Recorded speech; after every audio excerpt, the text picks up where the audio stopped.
Maya Reynolds stares at the airline CEO across the boardroom table, her newly acquired company ownership papers in hand. The same man who had her dragged off his plane yesterday now sweats profusely as she announces, "Today isn't about revenge, it's about transformation." Before we dive into this incredible story, where are you watching from today? Drop your location in the comments below. If this opening grabbed your attention, hit that like button and subscribe to join our community of story lovers. Now let's rewind 24 hours to see how Maya Reynolds went from being humiliated in front of an entire plane to owning the airline that wronged her. The Atlanta International Airport buzzed with activity as Maya Reynolds strode purposefully through the terminal. At 37, she carried herself with the confidence earned from building Reynolds Security Solutions, from a small startup to one of the most respected cybersecurity firms in the country. Her charcoal Armani suit was impeccable, her leather briefcase containing contracts worth millions, and the exhaustion behind her eyes was the only hint of the 70-hour week she had just completed. Flight 2887 to San Francisco would give her 6 precious hours to prepare for tomorrow's crucial investor meeting. Maya had booked her first-class ticket 3 months in advance, ensuring she would have the space and quiet needed to finalize her presentation. Boarding for Skystar. Airlines Flight 2887 to San Francisco will begin momentarily, announced the gate agent. We'll start with our first-class passengers and those needing special assistance. Maya gathered her belongings and approached the gate, boarding pass and platinum membership card in hand. The gate agent smiled, scanned her ticket, and wished her a pleasant flight. Yet the moment Maya stepped onto the aircraft, she sensed something was off. Flight attendant Brenda Wilson was greeting first-class passengers with practiced warmth until her eyes landed on Maya. Her smile faltered, her gaze flicking between Maya's face and her boarding pass. "I'll need to verify your ticket," Brenda said, holding out her hand expectantly. Maya handed over her boarding pass. "Seat 3A by the window." Brenda studied the ticket with unusual scrutiny. "And this is your boarding pass?" "Yes," Maya replied calmly, though confusion began to stir. "I booked it 3 months ago." Behind her, a white businessman in his 50s was welcomed aboard without any verification.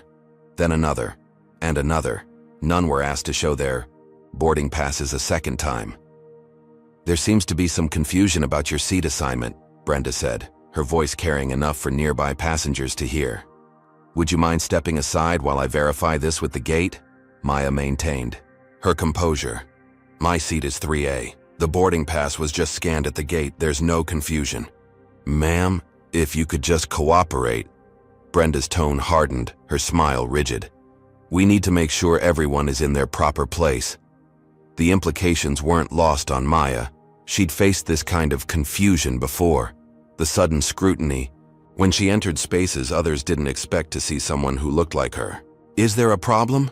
A deep voice interrupted. Captain Richard Whitfield had emerged from the cockpit, his authoritative presence immediately changing the dynamic. "This passenger insists she has a first-class seat," Brenda explained, emphasizing insists as though Maya's claim was dubious. Captain Whitfield gave Maya a once-over, his expression revealing nothing as he took the boarding pass from Brenda. "Ms. Reynolds," he read aloud, "I see the issue. We've had some seat assignment changes. Perhaps you might be more comfortable in our economy section today?" Maya felt her pulse quicken but kept her voice steady. "My ticket is for first class, seat 3A. I paid for that seat. I booked it months in advance, and I would like to sit in the seat I purchased." Other passengers had begun boarding now, creating a bottleneck as the confrontation continued. Among them was Thomas Blackwell, a wealthy tech investor who slowed as he passed, taking in the scene with evident interest. "I understand your frustration, ma'am," Captain Whitfield said, his condescending tone making it clear he didn't understand at all. "But as captain, I need to ensure all passengers are seated appropriately. And what exactly is inappropriate about me sitting in the seat I purchased?" Maya asked, her patience wearing thin. The captain lowered his voice. "Let's not make a scene. I'm offering you a solution." "The solution is to honor my ticket," Maya replied. Whitfield's smile vanished. He nodded to Brenda, then turned to the front of the aircraft. Get security." The words hung in the air. Several passengers looked away uncomfortably. Others stared openly. Thomas Blackwell had stopped completely now, his phone partially raised. "This is unacceptable," Maya stated firmly. "I have a valid ticket for seat 3A. "Ma'am, you'll need to deplane immediately," Brenda announced loudly. "Security has been called." "On what grounds?" Maya demanded, aware that every eye on the plane was now fixed on her. "The captain has determined you're being disruptive," Brenda replied mechanically. Two security officers appeared at the aircraft door minutes later. The humiliation burned through Maya as they approached. "I am not leaving this plane voluntarily," she informed them, her voice calm despite the storm raging within. "I have a valid ticket, and I'm being removed because of what I look like, not what I did." "Ma'am, we can do this the easy way or the hard way," one officer warned. With dignity intact but pride wounded, Maya gathered her belongings. As she was escorted out, whispers and uncomfortable glances followed her down the aisle. Just before reaching the door, she turned to see a late-arriving white businessman being ushered by Brenda to seat 3A, her seat. Thomas Blackwell caught her eye as she passed, his phone now definitively recording. His slight nod communicated, something Maya couldn't quite interpret in the moment. Once outside the gate area, Maya's composed facade cracked just slightly. She pulled out her phone with hands that weren't quite steady and dialed her assistant. "Jordan, I need to reschedule. Tomorrow's meeting," she said without preamble. "No, I'm still in Atlanta. There's been a situation." She paused, watching through the terminal windows as Flight 287 prepared for departure without her. "Actually, schedule me a meeting with our legal team tomorrow morning instead. And Jordan, pull everything you can find on Skystar Airlines and their ownership structure, every detail."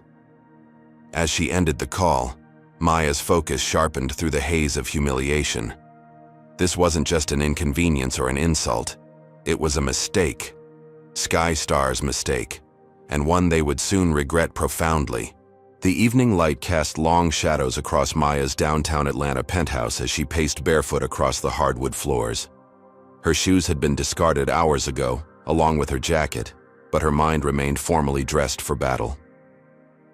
3. Computer screens glowed on her home office desk, each displaying different aspects of Skystar Airlines' corporate structure.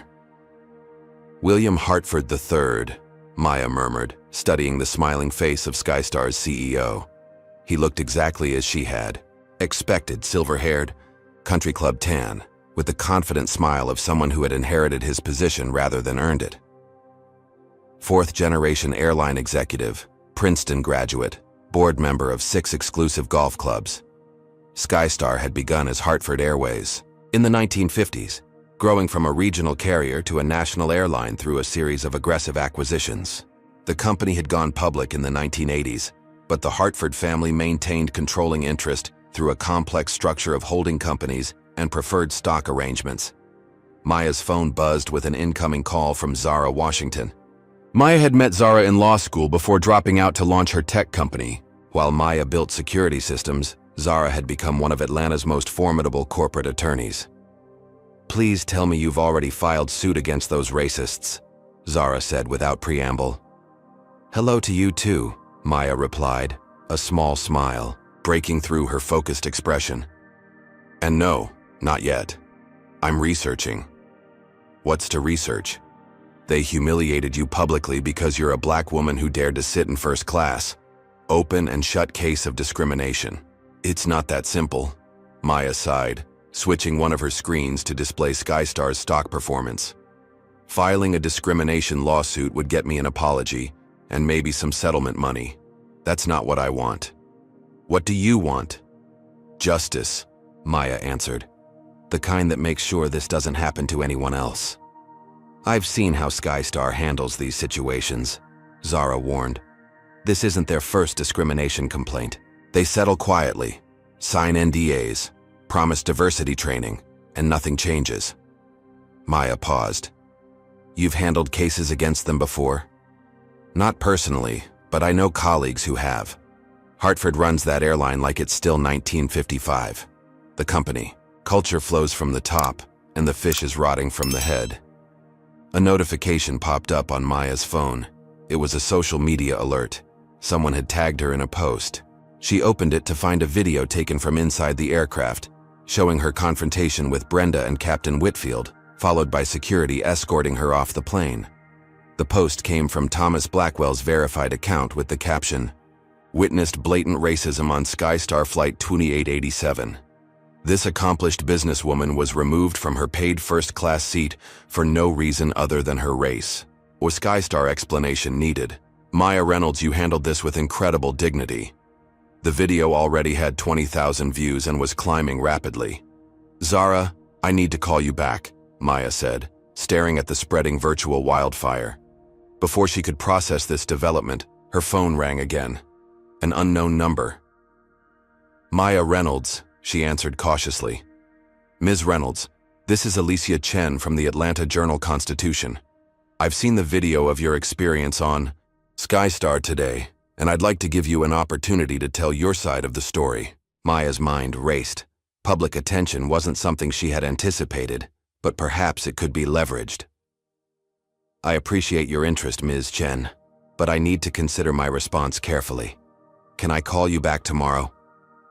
After ending the call, Maya's phone buzzed again with a text from Jordan. "Have you seen what's happening online?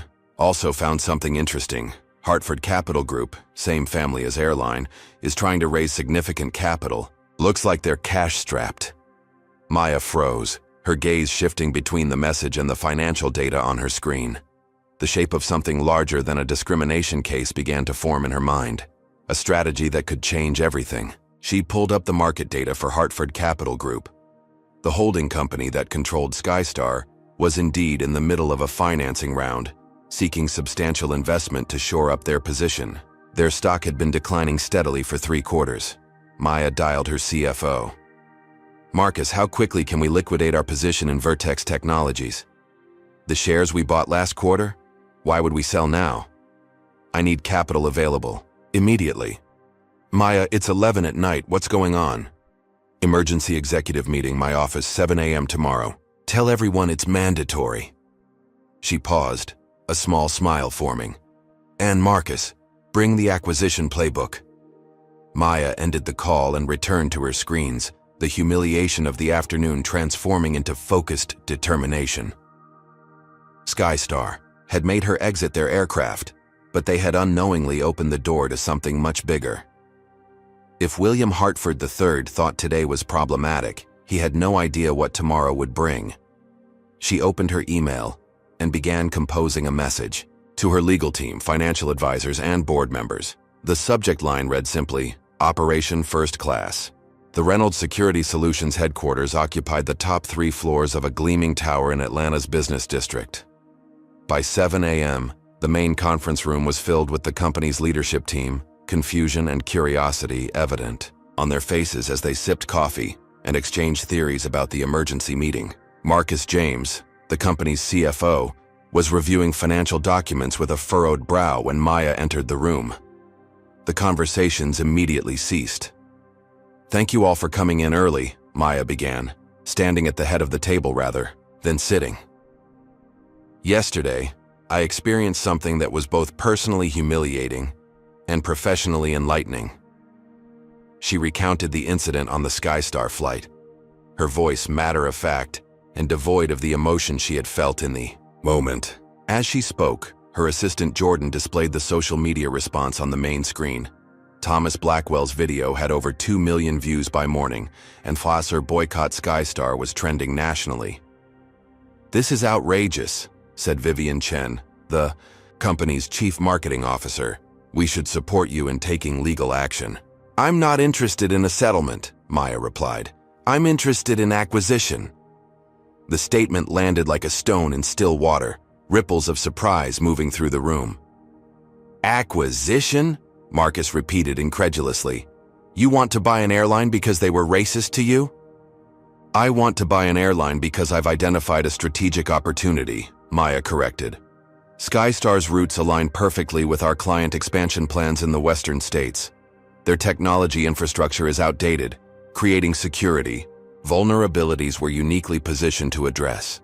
And most importantly, their parent company, Hartford Capital Group, is desperately seeking capital infusion to cover significant debt obligations coming due next quarter. She nodded to Jordan, who switched the display to a corporate structure chart. The discrimination I experienced isn't an isolated incident. It's symptomatic of systemic problems within SkyStar's culture, problems that are affecting their bottom line through lawsuits, customer dissatisfaction, and employee turnover. The Hartford family has run this company into the ground while maintaining practices that belong in the last century.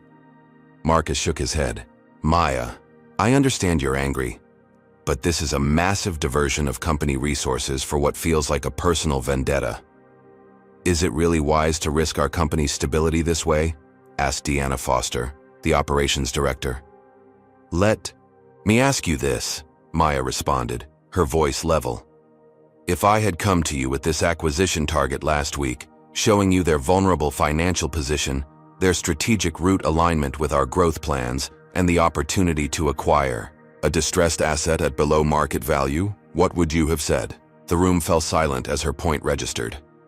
The personal element doesn't cloud my judgment, it cleared it, Maya continued. SkyStar was already a potential acquisition target on my radar. Yesterday's events simply accelerated my timeline and provided unique leverage. The conference room door opened and Zara Washington entered, carrying a leather portfolio. Sorry I'm late, she announced. Traffic was brutal. Perfect timing, Maya replied. Zara will be handling both our legal strategy and the discrimination suit that will run parallel to our acquisition efforts. Zara took position beside Maya. I've prepared two separate but synchronized approaches. First, a discrimination lawsuit, highlighting SkyStar's pattern of similar incidents. This will create public pressure and potentially impact their stock value. Second, a legal framework for the acquisition process that protects Reynolds Security from potential counterattacks by Hartford. The media component is already in motion, Maya added, gesturing to the viral video statistics. SkyStar issued a statement this morning calling the incident a misunderstanding and promising to review their training procedures. The response has only fueled public outrage. On cue, Jordan displayed social media responses to SkyStar's statement, overwhelmingly negative. Another passenger from my flight contacted me this morning, Maya continued. She has footage of the white businessman being seated in my 3A seat after I was removed. 5 other passengers have come forward with statements about witnessing the incident. Marcus still looked skeptical. Even if we wanted to do this, do we have the capital necessary for a controlling interest in a major airline? Not alone, Maya acknowledged. That's why I'm meeting with potential partners this afternoon. In the meantime, I need authorization to begin purchasing available shares through our subsidiary holdings. The discussion continued for another hour, with Maya addressing concerns and outlining contingencies. By the end, even the most hesitant team members were cautiously on board. As the meeting concluded, Maya's phone lit up with a notification. Alicia Chen's article had just been published online. Tech executive removed from first-class seat, discrimination or misunderstanding. Maya had given a carefully crafted interview that morning, appearing reasonable and measured while letting the facts speak for themselves. The article included SkyStar's weak response and noted the company's previous discrimination complaints. By noon, SkyStar's stock had dropped 7%. It's working, Jordan reported, showing Maya the real-time market data. And you've received a message from Thomas Blackwell requesting a meeting. Maya considered this development. Blackwell was a significant player in tech investment circles, with deep pockets and extensive connections. His video had helped catalyze the public response, but his motivations remained unclear. Schedule it, she decided, but at a neutral location. As the day progressed, Maya's team executed the first phase of their strategy, quietly purchasing SkyStar shares through various holdings to avoid triggering reporting requirements. Meanwhile, across town at SkyStar's headquarters, the first signs of internal panic were beginning to show. How would you react if you were in Maya's position? Would you pursue legal action or take control like she's planning? Comment number 1 if you think Maya's acquisition strategy is justified, or number 2 if you think she's going too far. Don't forget to hit that like button if you're impressed by her strategic thinking. What do you think Thomas Blackwell really wants from this situation? Will he turn out to be an ally or a competitor in Maya's quest for justice? Subscribe to find out as this story continues. The Southern Spice, an upscale Atlanta restaurant known for its discretion and private dining rooms, was Maya's chosen location for meeting Thomas Blackwell. She arrived 15 minutes early, selecting a table with a clear view of both the entrance and the emergency exit, a habit from her early days of pitching to skeptical investors. Thomas Blackwell entered precisely on time. At 45, he carried himself with the easy confidence of old money, though Maya knew his wealth was entirely self-made. His reputation in tech investment circles was sterling, brilliant, ethical, and notoriously selective about his partnerships. "Ms. Reynolds," he greeted, extending his hand. "It's good to finally meet you, though I wish it were under better circumstances." "Mr. Blackwell," Maya replied, her handshake firm, "I appreciate your video documentation yesterday. It's been impactful." Once seated, Maya studied him carefully as he ordered a sparkling water. His motivations for helping her remained unclear. Was this genuine allyship, or did he have his own agenda regarding Skystar? "I'll be direct," Maya said after the waiter departed. "Your video was helpful, but I'm curious why a man of your position would involve himself in this situation." Thomas smiled slightly. "Equally direct. I've been tracking Skystar's discriminatory practices for months. Your incident wasn't isolated. It was part of a pattern I've been documenting." "For what purpose?" Thomas paused, seeming to weigh his words carefully. "My daughter Amara experienced something similar on a Skystar flight last year." "Your daughter?" Maya hadn't been aware Thomas Blackwell had children. "Adopted," he clarified. "She's 16, brilliant, and black. We were flying to a science competition she was competing in. Despite our first-class tickets, she was repeatedly questioned and made to feel unwelcome while I was in the restroom. By the time I returned, she was in tears." His expression hardened. "I filed complaints, received form letter apologies, was offered vouchers. Nothing changed. So I began investigating whether this was systematic." Thomas reached for his briefcase and withdrew a tablet. "What I found was troubling."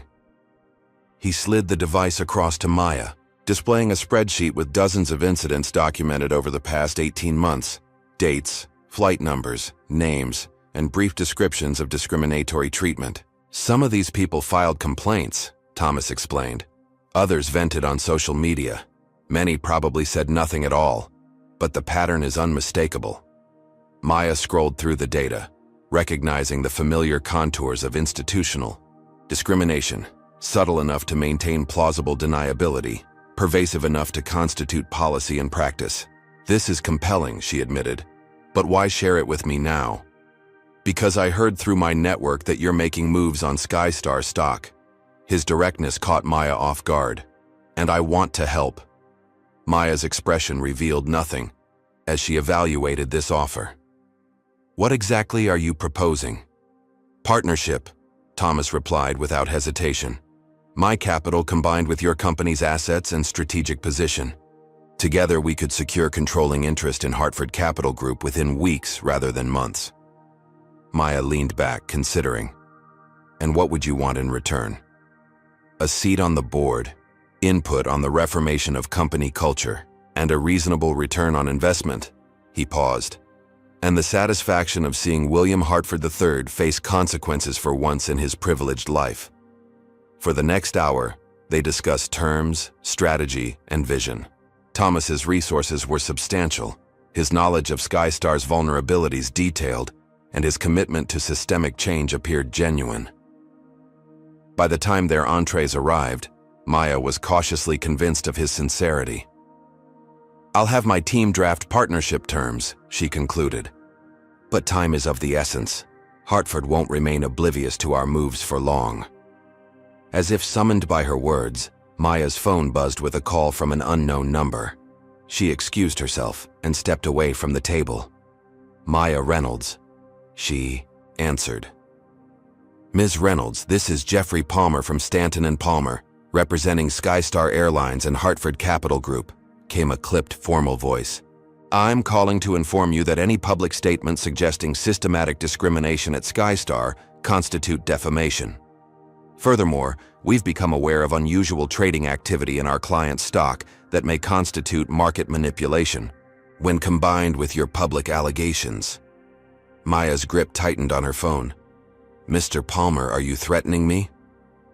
I'm advising you that our clients will vigorously defend their reputation and shareholder interests. We strongly recommend you retract your unfounded claims and cease any coordinated stock activities immediately. I experienced discrimination firsthand, Mr. Palmer. There are multiple witnesses and video evidence. As for stock purchases, I'm merely a private investor recognizing value. Now, if you'll excuse me, I'm in the middle of dinner. Maya ended the call and returned to the table, her resolve strengthened by Hartford's obvious concern. Hartford's lawyers? Thomas guessed, noting her expression. Maya nodded. They're getting nervous. Good. That means we accelerate. Thomas pulled out his phone. I have contacts at Mitsubishi Financial who were considering a rescue investment in Skystar's Trans-Pacific routes. They should hear our alternative proposal immediately. Over the next 2 hours, Maya and Thomas refined their strategy, identifying key investors to approach and vulnerabilities in Hartford's defense. Their alliance, born from shared indignation, was quickly evolving into a formidable force. Meanwhile, across town at Skystar headquarters, Captain Richard Whitfield shifted uncomfortably in the leather chair outside the HR director's office. Down the hall, flight attendant Brenda Wilson clutched a tissue, her career flashing before her eyes as she waited for her own meeting. Neither of them yet understood they were merely pawns in a much larger game that had just begun, one where Maya Reynolds and Thomas Blackwell were positioning themselves for checkmate.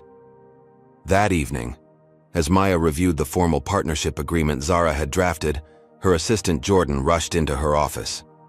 2 Skystar board members reached out through back channels, he reported breathlessly. They want to meet privately. They're concerned about Hartford's leadership and the company's direction. Maya smiled. The first cracks were appearing in the foundation. Schedule it, she said calmly. And Jordan, order in dinner. We're going to be here all night. The morning headline of the Business Journal flashed across Maya's tablet. Hartford accuses tech CEO of vengeful market manipulation following discrimination claim. Accompanying the article was an unflattering photo of Maya from years ago, looking harried and unprofessional, clearly dug up to undermine her credibility. They're fighting back, Zara observed, reviewing the article in Maya's office. And they're getting personal. It was inevitable, Maya replied, scrolling through the piece. William Hartford III had given an exclusive interview, portraying himself as the victim of a calculated attack on his family's business. He characterized Maya as an opportunistic investor, exploiting a minor customer service misunderstanding. More troubling were the insinuations about Reynolds Security Solutions, suggesting the company had exaggerated its cybersecurity capabilities and failed to prevent several recent high-profile breaches for clients. The allegations were carefully worded to avoid outright defamation while planting seeds of doubt.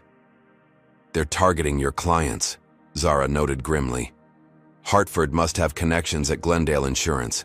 They just happened to mention your firm lost their contract last quarter. We didn't lose it. We declined to renew because their internal practices created security vulnerabilities they refused to address, Maya corrected, though she knew the distinction would be lost in the public narrative. Her phone buzzed with a text from Marcus. Bradford Technology CEO called, concerned about media allegations. Wants reassurance our acquisition moves won't impact their security implementation. Before Maya could respond, Jordan appeared at her door. 3 more client calls holding. The Washington Post is requesting comment on Hartford's claims that you're using racial allegations as a smokescreen for a hostile takeover. And there's a tabloid piece running about your childhood in South Atlanta. Maya's jaw tightened. She had worked hard to keep her difficult upbringing private. The housing project where she'd grown up, her mother's struggles with addiction, the scholarship that had been her escape route.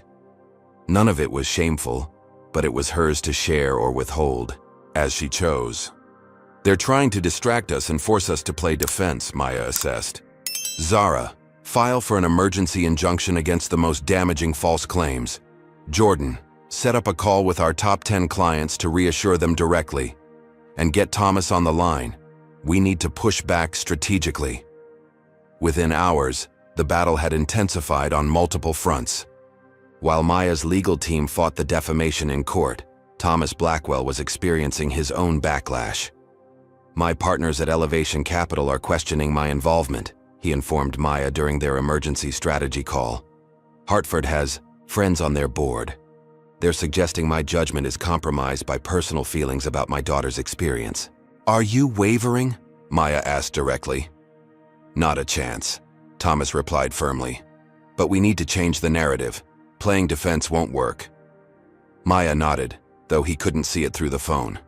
It's time to release some of our evidence. By afternoon, selected portions of Thomas's research began appearing in business publications and social media. Internal Skystar emails showing customer complaints about discrimination being routinely dismissed, statistics on the airline's hiring, and promotion patterns revealing stark disparities, testimonials from former employees about unwritten policies regarding treatment of minority passengers in premium cabins. The response was immediate and powerful. Former Skystar diversity officer Imani Johnson, who had been fired after raising concerns about company culture, gave an explosive interview detailing how her recommendations had been systematically ignored and how she'd been marginalized for advocating change. Skystar and the discrimination airlines trended nationally.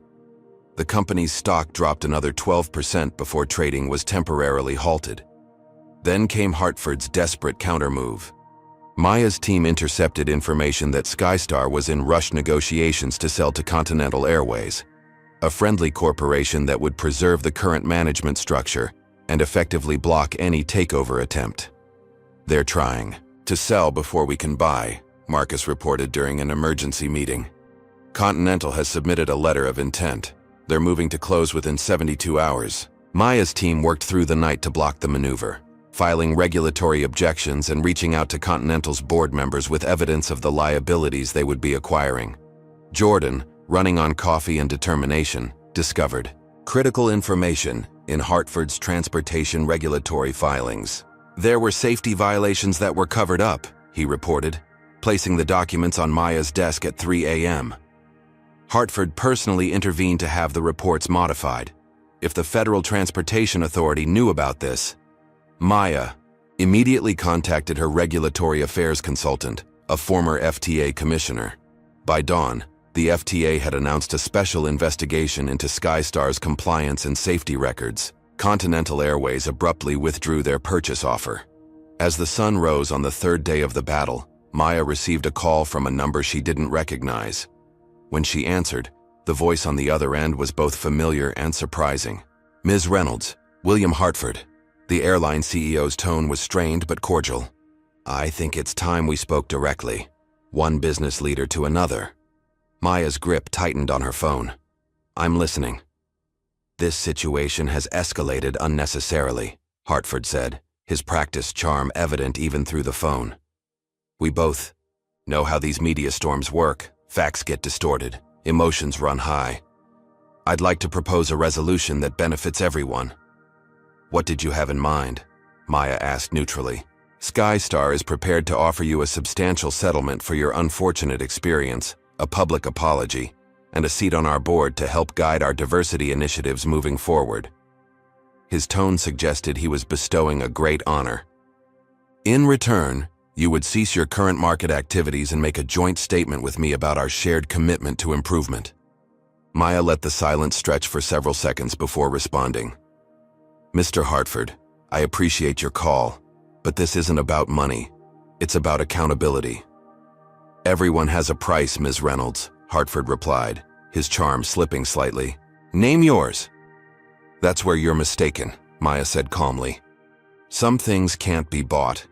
Dignity is one of them. Systemic change is another. Don't be naive, Hartford's voice hardened.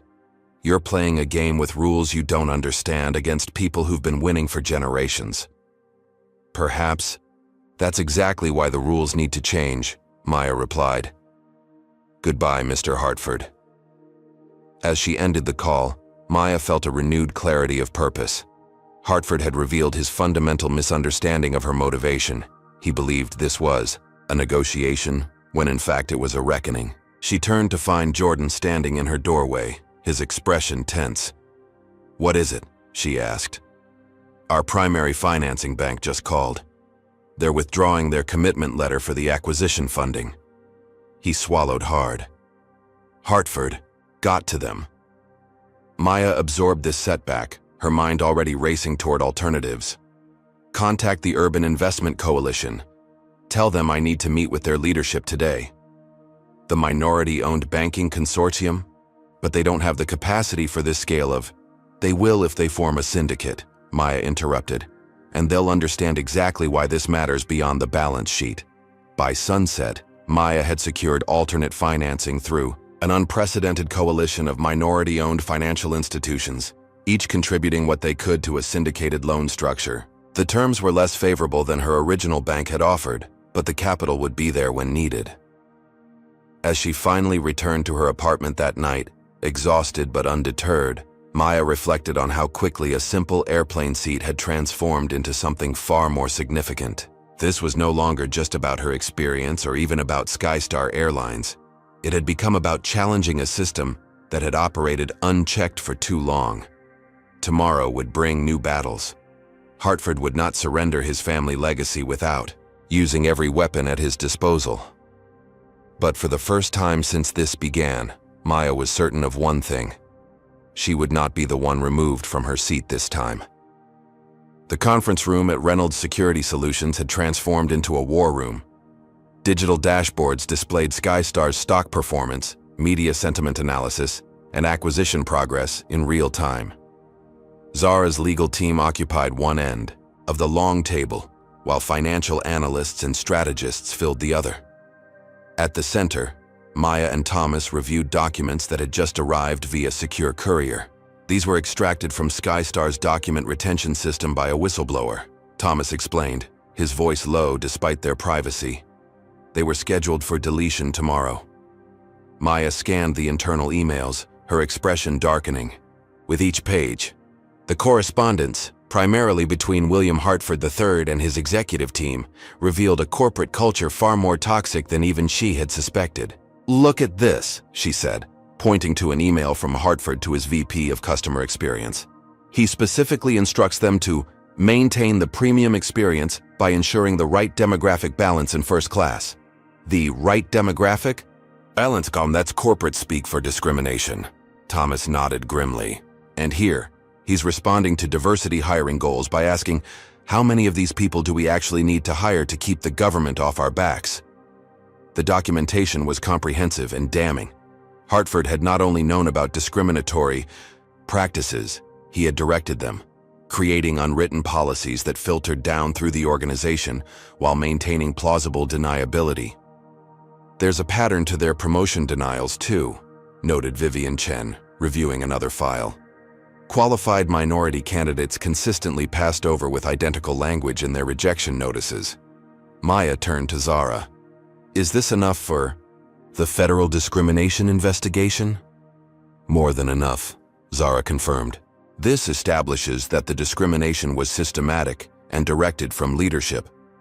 The question is how to use it strategically. We need to be careful, Thomas warned. If we just leak this to the press, Hartford could claim the documents are fabricated or taken out of context. We need official validation.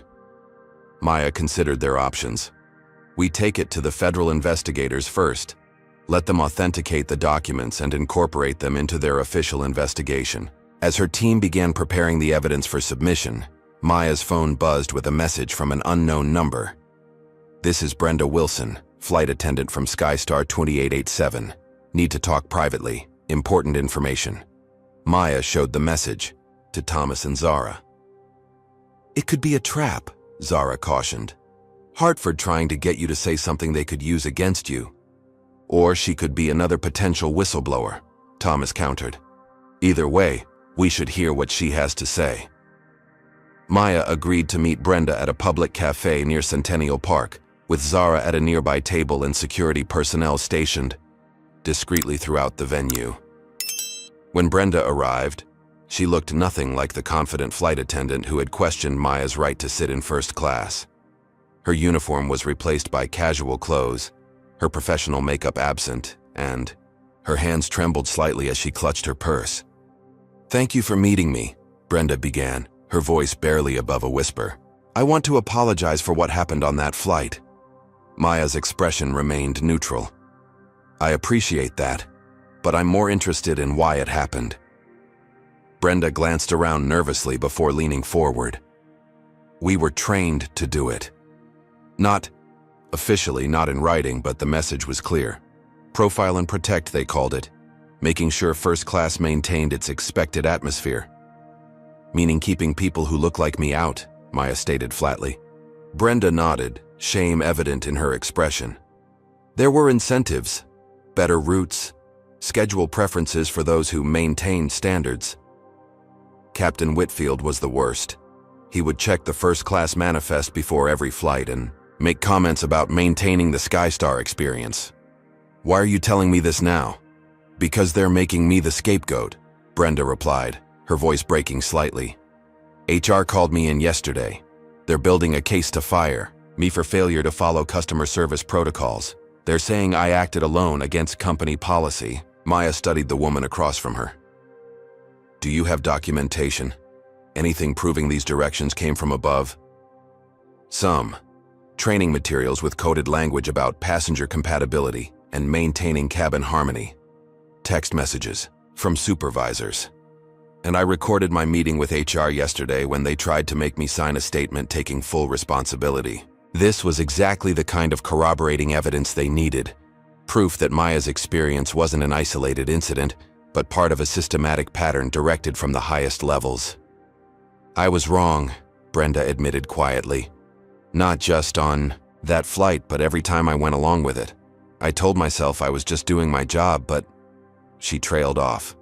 Maya felt an unexpected complexity of emotions. This woman had been the face of her humiliation, but she was also, in many ways, another victim of Hartford's toxic culture. "Ms. Wilson," Maya said carefully, "would you be willing to provide a formal statement to federal investigators about these practices?" Brenda hesitated only briefly before nodding. "Yes, it's time someone stood up to them." As Maya left the meeting, she reflected on how the narrative was evolving. What had begun as her personal experience of discrimination was revealing itself as something much more pervasive, a corporate culture built on exclusion and prejudice, where employees were incentivized to discriminate and punished for inclusivity. Back at headquarters, Thomas was waiting with more developments. "We've found financial connections between Hartford and Senator Whitman," he reported, referring to a powerful legislator who had repeatedly blocked airline industry diversity requirements. Campaign contributions through multiple shell companies, a vacation property jointly owned through LLCs, and Hartford's daughter interned in his office. The pieces were coming together, not just Skystar's discriminatory practices, but the broader system that enabled them. Maya immediately forwarded this information to their contacts at the Federal Investigation Team. Later that afternoon, a troubling report reached Maya's team. Sources at Skystar suggested Hartford was considering filing for Chapter 11 bankruptcy protection to prevent the takeover. "It's a desperate move," Marcus assessed. "They'd still need court approval for any reorganization plan, and creditors would have significant say. But it could delay us long enough for Hartford to find another exit strategy," Maya pointed out. She quickly convened a team to develop contingencies for the bankruptcy scenario, working with bankruptcy specialists to prepare for every possible maneuver Hartford might attempt. Meanwhile, Thomas implemented another key element of their strategy, reaching out directly to Skystar employees with reassurances about job security post-acquisition. "Hartford's trying to frighten staff with claims that we'll slash jobs," Thomas explained. "We need to counter that narrative." Maya recorded a video message for Skystar employees, explaining her vision for the company's future. "This isn't about dismantling Skystar, but rebuilding it on a foundation of excellence and equality. Our issue is with leadership and culture, not with the dedicated professionals who keep the airline running every day." The message, distributed through employee networks, began shifting internal sentiment. By evening, Maya was receiving messages of support from SkyStar staff at all levels. As the critical shareholders meeting approached, all the elements of Maya and Thomas's strategy were falling into place. The federal investigation was proceeding with the evidence they had provided. The alternative financing was secured. The public narrative had shifted decisively against Hartford. And perhaps most importantly, they had assembled the shareholder votes needed for a narrow but decisive victory. What would you do if you discovered a company's leadership was deliberately promoting discrimination? Comment number 1 if you would publicly expose them immediately, or number 2 if you would build a strategic case like Maya. If you're impressed by how Maya is handling this situation, hit that like button to show your support. Do you think Brenda deserves a second chance? Or should Maya replace all staff involved in discrimination? How far should companies go to transform toxic cultures? Subscribe to see how Maya handles the confrontation with Hartford in the next part of this incredible story. The morning of the SkyStar emergency shareholders meeting dawned clear and bright, contrasting sharply with the storm brewing inside the company's gleaming headquarters. Maya arrived flanked by Thomas, Zara, and a team of legal and financial advisors. Security personnel eyed them warily as they approached the reception desk. Maya Reynolds and associates for the shareholders meeting, Maya stated calmly. The receptionist glanced nervously toward a man in a dark suit who stood nearby, clearly awaiting their arrival. He stepped forward with a forced smile. Ms. Reynolds, I'm Robert Townsend, SkyStar's corporate secretary. I must inform you that this meeting is for verified shareholders only. How fortunate that we qualify, Zara replied, presenting documentation of their stock ownership and proxy voting rights. As holders of 22% of outstanding shares and representatives for an additional 31% through proxy, we'll need seating for our entire team. Townsend's smile faltered as he reviewed the paperwork. There appears to be some confusion about the proxy submissions. Perhaps we should discuss this privately before. There's no confusion, Mr. Townsend, Thomas interrupted firmly. The proxies were properly filed and acknowledged by your office last week. Any attempt to block legitimate shareholder representation would constitute securities fraud. After several tense minutes and hushed phone consultations, Townsend reluctantly led them to the boardroom where the meeting would take place. As they entered, the tension in the air was palpable. Board members and executives clustered in small groups, conversations halting as Maya and her team appeared. William Hartford, third, sat at the head of the long mahogany table, his silver hair perfectly coiffed, his expression a mask of practiced confidence. Only the slight tightening of his jaw betrayed his recognition of Maya. Beside him sat his son, William IV, and several other executives Maya recognized from her research. Ms. Reynolds, Hartford acknowledged with a curt nod. I see you've brought an entourage. Mr. Hartford, Maya returned evenly, thank you for accommodating us. As other shareholders and representatives filed in, the room quickly divided into clear factions. Hartford's traditional allies, mostly older men from connected families and companies, gathered near his end of the table. Independent shareholders and institutional investors positioned themselves in the middle, while Maya's coalition took positions at the opposite end. The meeting began with formal procedures, roll calls, and verification of stock ownership.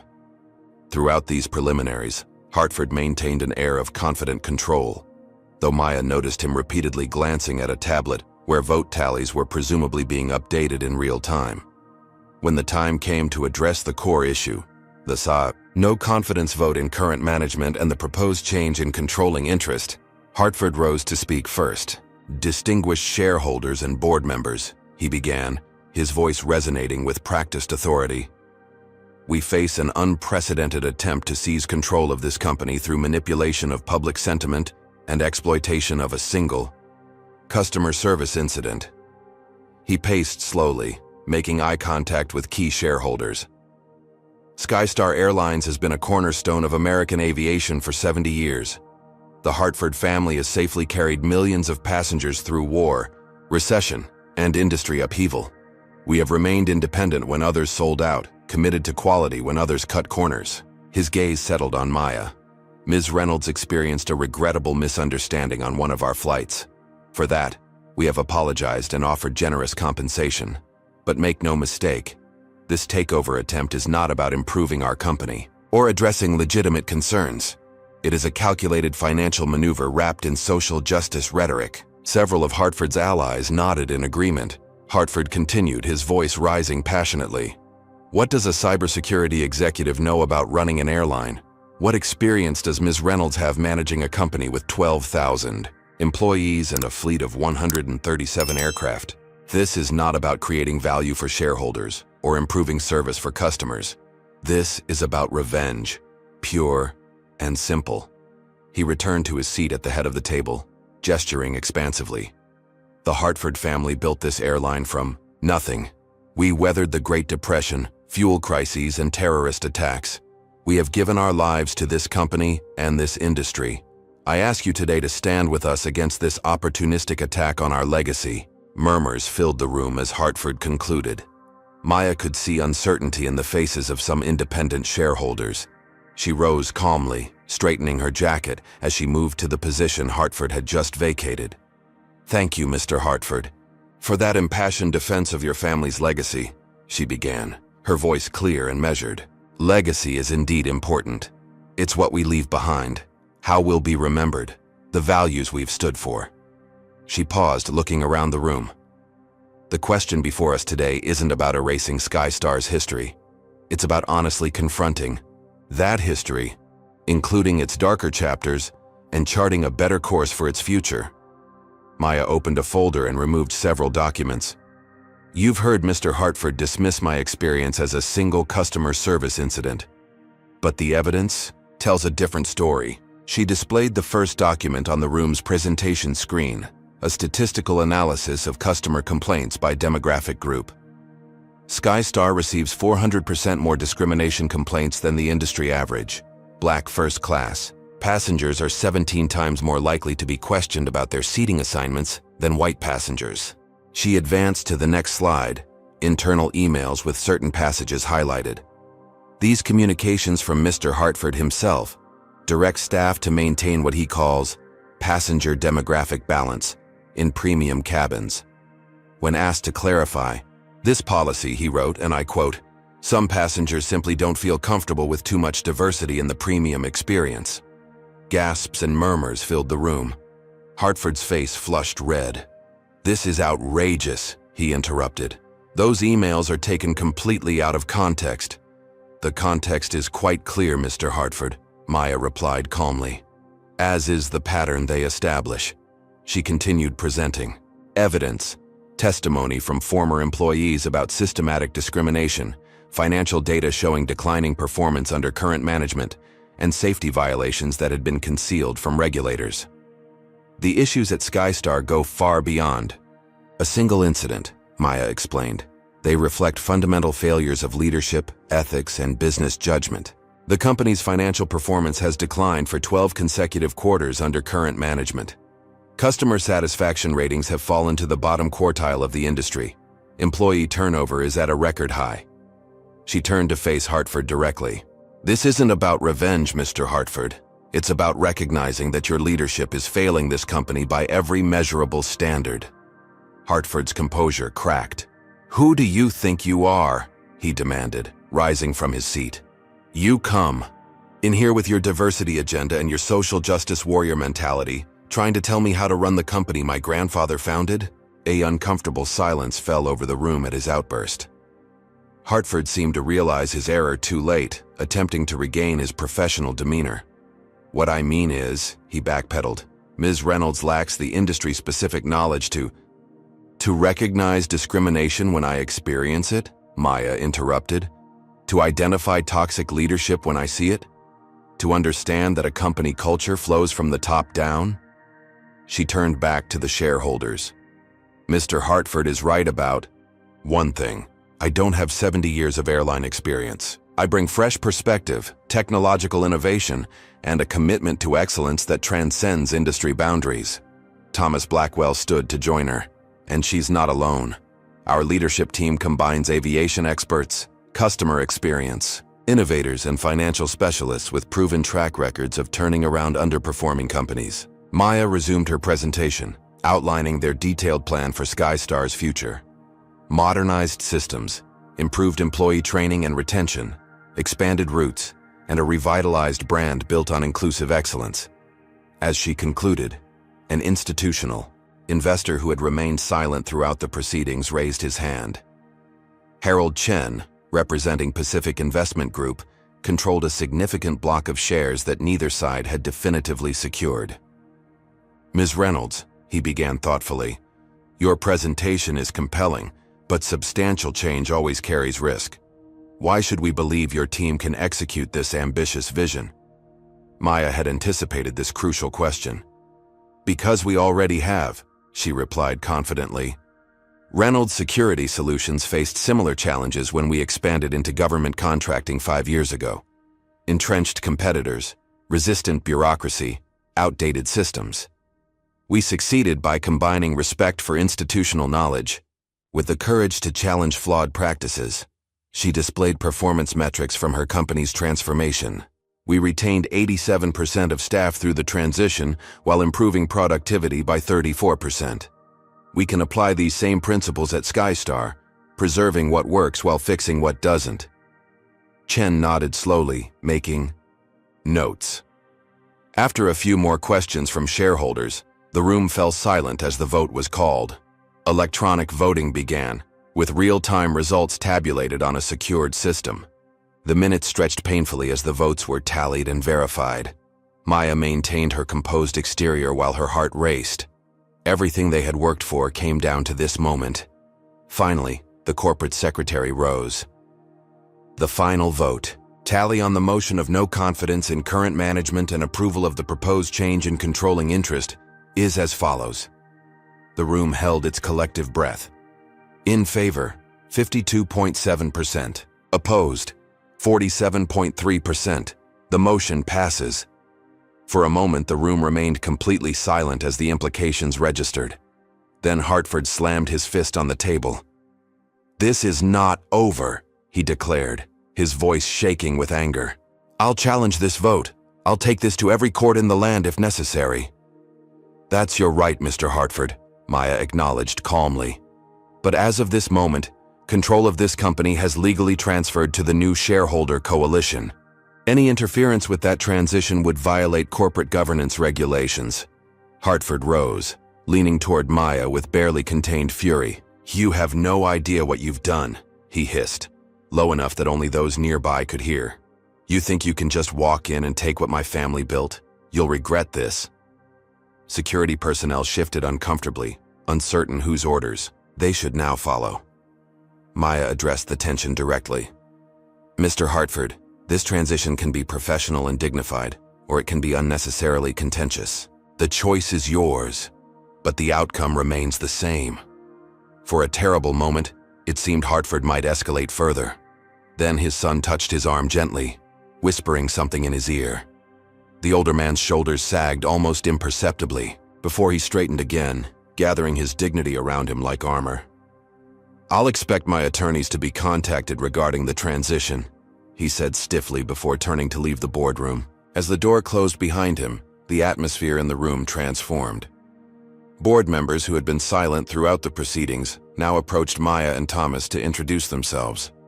Employees who had observed from the periphery exchanged hopeful glances. Maya allowed herself one brief moment of satisfaction before turning to the task at hand. "Ladies and gentlemen," she addressed the remaining attendees, "we have a lot of work to do. I suggest we begin immediately." Within hours, transition teams were in place throughout SkyStar's headquarters. As Maya walked through the offices, she felt the weight of 12,000 livelihoods now connected to her decisions. The victory was just the beginning. The real challenge, transforming a company's culture while preserving its strengths, still lay ahead. That evening, as Maya prepared to address SkyStar employees via livestream, she received a text from Jordan. "Brenda Wilson is waiting in the lobby. Says she wants to help with the training reforms." Maya smiled slightly. From first-class confrontation to company-wide transformation in less than a week, a journey neither she nor Brenda could have imagined when their paths first crossed. "Send her up," Maya replied. "We need everyone who believes in what we're building. Maya's first week as controlling shareholder of Skystar Airlines unfolded in a whirlwind of 18-hour days, emergency meetings, and critical decisions that would shape the company's future. She established temporary headquarters in a conference room on the executive floor, walls covered with organizational charts, performance metrics, and transition timelines.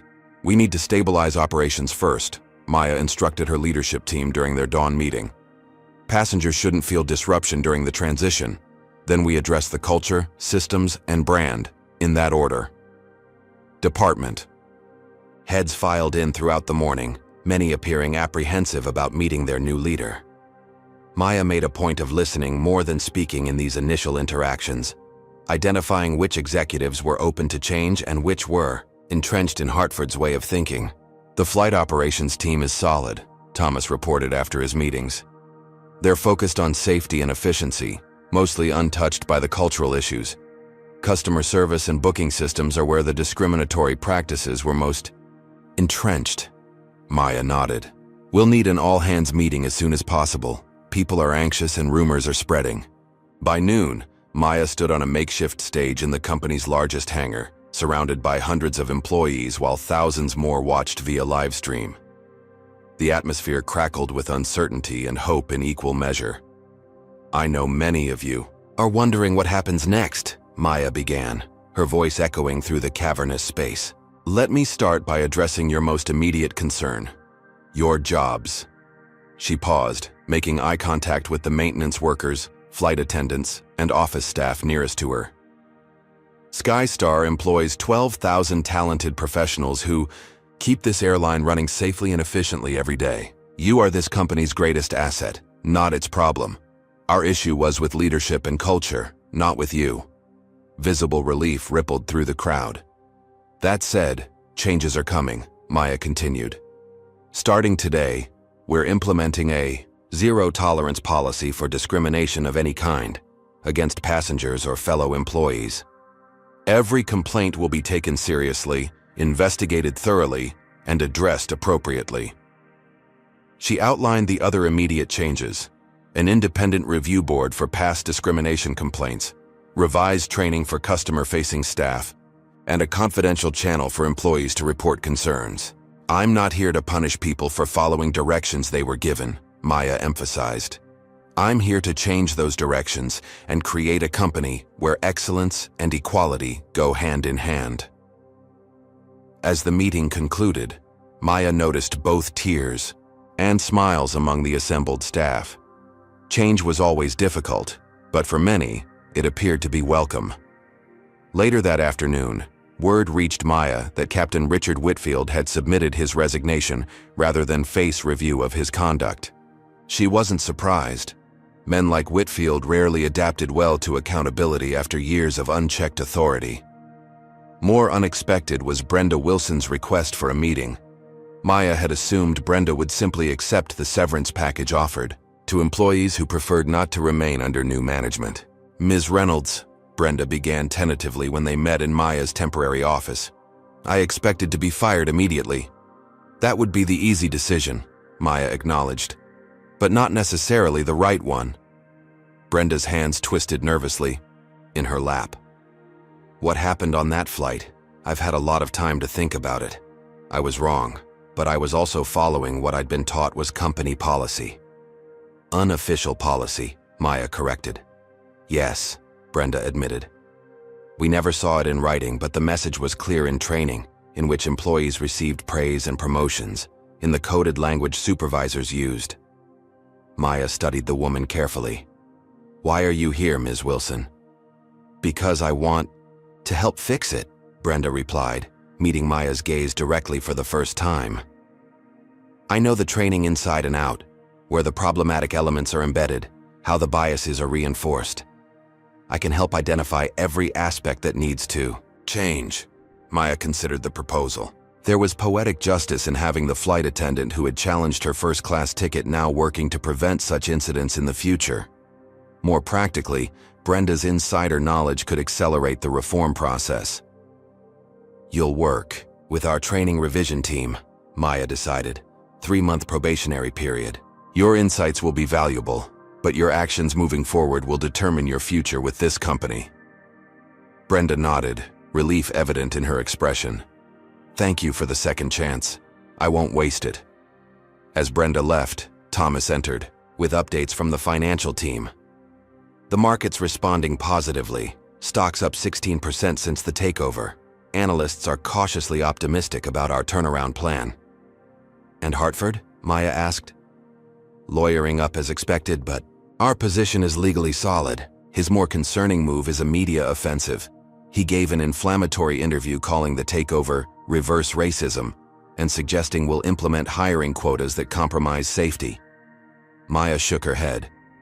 "We won't dignify that with a direct response. Our actions and results will speak louder than his accusations." In the days that followed, Maya implemented a methodical transformation strategy. Rather than making sweeping changes all at once, she focused on gathering data and understanding the organization from the ground up. To truly comprehend the passenger experience, Maya booked a Skystar flight incognito, traveling in both economy and first class to observe staff behaviors and systems firsthand. What she witnessed confirmed the scope of the challenge ahead. Subtle biases embedded in seemingly neutral procedures, from how upgrades were processed to how passenger complaints were handled. Following this experience, Maya invited former customers who had filed discrimination complaints to headquarters, personally apologizing and soliciting their input on concrete improvements. These conversations led to immediate changes in booking, systems, and seat assignment protocols. "The issue isn't just explicit discrimination," Maya explained to her team after these meetings. "It's also the invisible barriers built into our systems. The algorithm for upgrades was weighted against certain zip codes where minorities predominantly live. The dress code enforcement guidelines included subjective terms that were disproportionately applied to non-white passengers. As these systemic issues were addressed, Maya implemented a recognition program highlighting employees who exemplified inclusive service excellence. To her satisfaction, nominations flooded in, revealing many staff members who had been quietly providing outstanding service to all passengers despite the previous culture. The regulatory investigation initiated before the takeover continued, with Maya's team providing unprecedented transparency and cooperation. Investigators expressed surprise at the thoroughness of the internal audit and the concrete reforms already implemented. "We're not just settling lawsuits with money," Maya instructed Zara when addressing pending discrimination cases. "Each settlement includes specific commitments to structural changes, with benchmarks and verification mechanisms." This approach earned praise from civil rights organizations that had previously criticized the airline, generating positive press that began to reshape public perception of the company. 6 weeks into the transition, Maya's financial team made a troubling discovery while reviewing the company's books. The Hartford family had been siphoning corporate funds through inflated consulting contracts with other family-owned entities. The amounts involved were substantial enough to constitute fraud. Maya faced a difficult decision. Exposing these activities would strengthen their legal position against Hartford's continuing challenges to the takeover, but it could also damage the airline's reputation further and potentially trigger criminal investigations. She convened her leadership team to discuss the implications. "This isn't just about Hartford anymore," Maya noted. "It's about our responsibility to shareholders, employees, and customers." After hours of debate, they reached a nuanced approach. They would address the financial improprieties through civil remedies and governance reforms, while cooperating with regulatory authorities as required by law. The focus would remain on moving the company forward, rather than pursuing retribution against former executives. "We'll hold them accountable without becoming distracted from our primary mission," Maya concluded. "This company needs to look forward, not backward." As the 90-day mark of the transition approached, tangible improvements were evident throughout the organization. Customer complaint rates had declined by 34%. Employee retention had stabilized after an initial wave of departures. On-time performance had improved as staff morale lifted. Maya's daily routine now included regular walks through different departments, engaging directly with employees at all levels. During one such walk through the reservation center, she overheard a customer service representative skillfully handling a complex situation involving a passenger with special needs. "That was impressive," Maya commented after the call concluded. The representative, initially flustered at being addressed by the new owner, smiled tentatively. "It's easier now that we have clear guidelines focused on helping people instead of just following rigid rules. And knowing we'll be backed up by management if we make reasonable accommodations. That makes all the difference." This simple exchange, more than the improving financial metrics or positive press, confirmed for Maya that real transformation was taking root. The culture was shifting from one of rigid hierarchy and hidden biases to one of empowered employees focused on genuine service. As she returned to her office that evening, Maya found Jordan waiting with the latest customer satisfaction reports. For the first time in 5 years, SkyStar's ratings had moved out of the bottom quartile. "It's just the beginning," Maya acknowledged. "But it's a meaningful beginning." She looked out her office window at the aircraft on the tarmac below, their SkyStar logos gleaming in the setting sun. Soon those logos would change as part of the company's rebranding initiative. But the more important changes were already happening. Inside the operation, invisible but fundamental shifts in how people were treated, valued, and served. The confrontation that had begun with a denied seat in first class was evolving into something Maya hadn't fully anticipated. A case study in how corporate culture could be transformed when leadership truly committed to both excellence and equality. There would be setbacks and resistance ahead, but the direction was clear and the momentum building. That night, as Maya finally left headquarters, she passed the wall where photographs of company leaders hung in chronological order. William Hartford III's portrait had been removed, leaving a conspicuous empty space. Soon, her own image would hang there. The first woman, the first person of color, to lead the company in its 70-year history. But more important than who she was, Maya reflected, would be what she built. An airline where everyone could truly expect first-class treatment. 6 months after the takeover, the hangar that had hosted Maya's first all-hands meeting was transformed for a very different occasion. Gone was the anxious atmosphere of uncertainty. In its place, a sense of celebration and renewal filled the massive space, now decorated with the new colors and logo of Horizon Airlines, the reborn identity of what had once been SkyStar. Employees in freshly designed uniforms mingled with media representatives, business partners, and community leaders. A gleaming Boeing 787 displayed the new livery, a gradient of blue and purple with a stylized horizon line that subtly incorporated elements of diverse cultural patterns from around the world. Maya stood at the podium, surveying the gathering, with quiet satisfaction. Beside her waited Thomas Blackwell, Brenda Wilson, now head of customer experience, and other key members of the leadership team that had guided the company's transformation. 6 months ago, we began a journey together, Maya addressed the assembled crowd. A journey to create an airline where excellence means excellence for everyone, passengers and employees alike. She gestured toward the statistical displays surrounding the hangar. "The numbers tell part of our story. On-time performance improved by 23%. Customer satisfaction ratings increased by 41%. Employee retention is at its highest level in a decade. And yes, our stock value has grown by 67%. Applause rippled through the audience. Maya raised her hand. "But the most important changes can't be captured in statistics. They're found in the thousands of daily interactions where respect has replaced suspicion, where inclusion has replaced exclusion, where every passenger knows they belong in whatever seat they've purchased." She introduced Brenda to the podium. Many in the audience recognized her from the viral video that had started this journey, though few outside the company knew how central she had become to the transformation. "When I first met Ms. Reynolds, it was under circumstances I'm not proud of," Brenda began candidly. "I was enforcing unwritten rules that should never have existed. Today I'm proud to introduce the completely redesigned Horizon Airlines service standards and training program." Brenda outlined the new approach, which had already been recognized by industry publications as a potential new gold standard. The program emphasized cultural competence, problem-solving flexibility, and genuine hospitality toward all passengers. "We've eliminated subjective enforcement criteria. We've implemented accountability at every level. And most importantly, we've created an environment where treating people with dignity isn't just permitted, it's expected and rewarded." As Brenda concluded her presentation, Thomas Blackwell stepped forward to share financial and operational updates.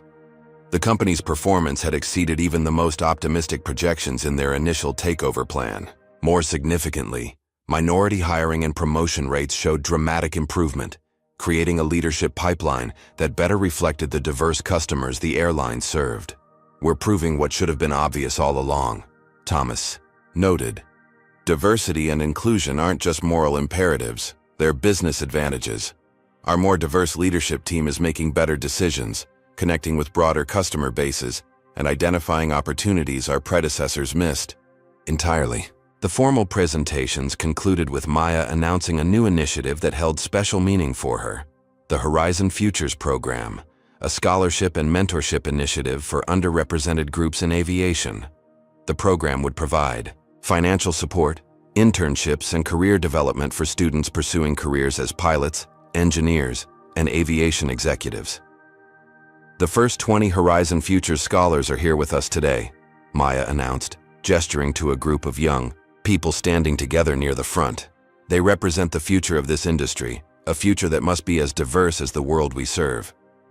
As the ceremonial portion of the event transitioned to a reception, Maya circulated among the guests, accepting congratulations, but mainly listening to employees share stories about the changes they'd experienced. One conversation particularly touched her: a veteran maintenance supervisor describing how his team's suggestions were finally being heard and implemented after years of being ignored under previous management. Later that afternoon, Maya slipped away from the main event to fulfill a personal commitment. At a small flight school near the airport, 20 teenage girls, most of them Black and Latina, waited eagerly for her arrival. These young women were part of a community program introducing girls to aviation careers, and Maya had promised to speak with them despite her packed schedule. "I never planned to run an airline," Maya admitted to the group after sharing her background in technology. "But sometimes life puts you in situations that reveal your purpose. What happened to me on that flight was unjust, but the response couldn't just be about one seat or one flight. It had to be about changing the system." A shy-looking girl raised her hand. "Ms. Reynolds, I decided I want to be a pilot after I saw your story on the news. My family said it wasn't realistic, but you made me think maybe it could happen." Maya felt unexpected emotion tighten her throat. "What's your name?" "Tiana," the girl replied. "Well, Tiana, I look forward to flying on your aircraft someday," Maya responded. "And I hope by then, no one will question whether you belong in the captain's seat." The following week, Maya attended her first annual shareholders meeting as Horizon's controlling investor. The contrast with the confrontational takeover meeting couldn't have been starker. Where tension and animosity had reigned, now there was confidence and optimism as record profits and satisfaction scores were presented. As the formal meeting concluded, Maya found herself reflecting on the improbable journey from humiliated passenger to industry leader. The transformation had required vision and persistence, but also the contributions of countless employees who had embraced the opportunity for change. For her final act of the day, Maya boarded the inaugural flight of Horizon's flagship route, the very same Atlanta to San Francisco route, where she had been denied her seat 6 months earlier. This time she walked to first class without challenge, nodding to the flight attendants who greeted her with genuine smiles. As she settled into her window seat, she found an envelope tucked into the seat pocket before her. Inside was a handwritten note from Brenda. "Thank you for the opportunity to be part of building something better. This journey has transformed us all." The captain's voice came over the intercom, a woman whose warm, confident tone filled the cabin. "Welcome aboard Horizon Airlines Flight 101. I'm Captain Jasmine Washington, and I'll be flying you to San Francisco today." Maya smiled at the knowledge that Captain Washington was Horizon's first Black female captain, promoted from first officer during the reorganization after demonstrating exceptional skills that had been overlooked by previous management. As the aircraft taxied toward the runway, Maya glanced out the window at the Horizon Airlines logo now adorning the terminal. The company's transformation was far from complete, but its trajectory was firmly established. The scene shifted to the opening moment of our story. Maya facing William Hartford III across the boardroom table, ownership papers in hand. Now, with full context, her words carried their complete meaning. Today isn't about revenge. It's about transformation. After the shareholders' meeting, Maya had arranged one final meeting, inviting former CEO Hartford to witness the inaugural flight of the reformed airline. Most of her advisors thought she was crazy to extend the invitation, and few expected him to accept. But to everyone's surprise, he had appeared looking uncomfortable but present. "Why did you want me here?" he had asked suspiciously as they stood watching the aircraft preparations. "Because you should see what your airline can become," Maya had replied. "This was never about taking your seat, Mr. Hartford. It was about creating new ones for everyone who deserves them." As Horizon Flight 101 lifted into the clear blue sky, Maya Reynolds watched Atlanta recede below, the city where she had built her first company and now her second. The future stretched before her like the horizon itself, not a destination but a continuous journey toward what could be. Maya's journey teaches us that true justice often requires more than just individual redress. It demands systemic transformation. When faced with discrimination, she could have settled for compensation or legal victory, but she recognized that the problem was rooted in organizational culture and leadership. By acquiring the airline, Maya created lasting change that benefited thousands of employees and passengers. The story reminds us that accountability matters at every level. From flight attendants to CEOs, we all contribute to the environments we create. Brenda's evolution from enforcing discriminatory policies to helping reform them demonstrates that people can grow when given the opportunity and proper guidance. Perhaps most importantly, Maya's approach shows that business success and ethical leadership are not opposing forces. They're complementary. By building a more inclusive airline, she improved both moral standards and financial performance. Excellence and equality reinforced each other. The transformation of Skystar into Horizon Airlines stands as a powerful reminder that no discriminatory system is too entrenched to change when confronted with determined leadership, strategic thinking, and a clear moral vision. Sometimes the most effective response to injustice isn't just to claim your rightful seat, it's to rebuild the entire vehicle. What moment in Maya's journey resonated most with you? Was it her dignity when facing discrimination, her strategic brilliance in the boardroom, or her compassion in giving Brenda a second chance? Share your thoughts in the comments below. If you believe in creating a world where everyone receives first-class treatment regardless of their appearance, hit that subscribe button and join our community of storytellers and changemakers. Your like on this video helps spread Maya's powerful message to others who need to hear it. Thank you for joining us on this journey from injustice to transformation. Remember, sometimes the greatest changes begin with a single moment of standing your ground. Until next time, may you always find your rightful seat at the table, or better yet, build a bigger table for everyone.